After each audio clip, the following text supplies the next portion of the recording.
SN2 reaction of bromoethane with hydroxide ion. SN2 attack occurs if the backside route of attack is not stereotically hindered by substituents on the substrate. Therefore, this mechanism usually occurs at unhindered primary carbon center. If there is steric crowding on the substrate near the leaving group, such as at a tertiary carbon center, the substitution will involve an SN1 rather than an SN2 mechanism, and SN1 would also be more likely in this case because a sufficiently stable carbocation intermediary could be formed. In coordination chemistry, associative substitution proceeds via a similar mechanism as SN2. Now, the factors affecting the rate of reaction. The four factors affects the rate of reaction. The first, substrate. The substrate plays the most important part in determining the rate of the reaction. This is because the nucleophile attack from the back of the substrate, thus breaking the carbon leaving group bond and forming the carbon nucleophile bond. Therefore, to maximize the rate of the SN2 reaction, the back of the substrate must be as unhindered as possible. Overall, this means that methyl and primary substrates reacts the fastest, followed by secondary substrate.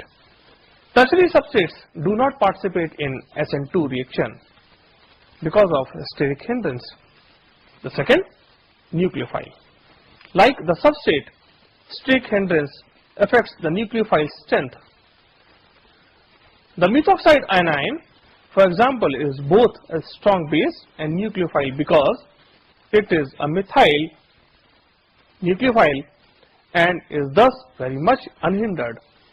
Tertiary methoxide, on the other hand, is a strong base but a poor nucleophile because of its 3 methyl groups hindering its approach to the carbon. Nucleophile strength is also affected by charge and electronegativity. Nucleophilicity increases with increasing negative charge and decreasing electronegativity. For example, hydroxyl ion or OH ion is a better nucleophile than water, and iodide, that is I minus, is a better nucleophile than bromide, Br minus, in polar protic solvents. In a polar aprotic solvents, nucleophilicity increases up a column of the periodic table as there is no hydrogen bonding between the solvent and nucleophile. In this case, nucleophilicity mirrors basicity. Iodide would therefore be a weaker nucleophile than bromide because it is a weaker base. Now the next important factor, the solvent. The solvent affects the rate of reaction because solvents may or may not surround a nucleophile, thus hindering or not hindering its approach to the carbon atom.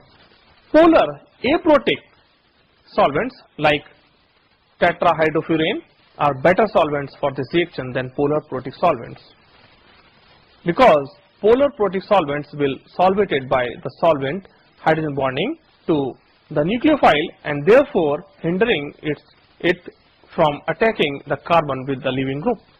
The last factor, the leaving group.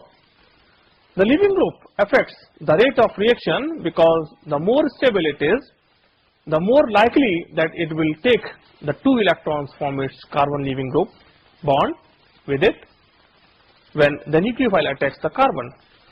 Therefore, the weaker the leaving group is as a conjugate base, and therefore the stronger its corresponding acid, the better the leaving group.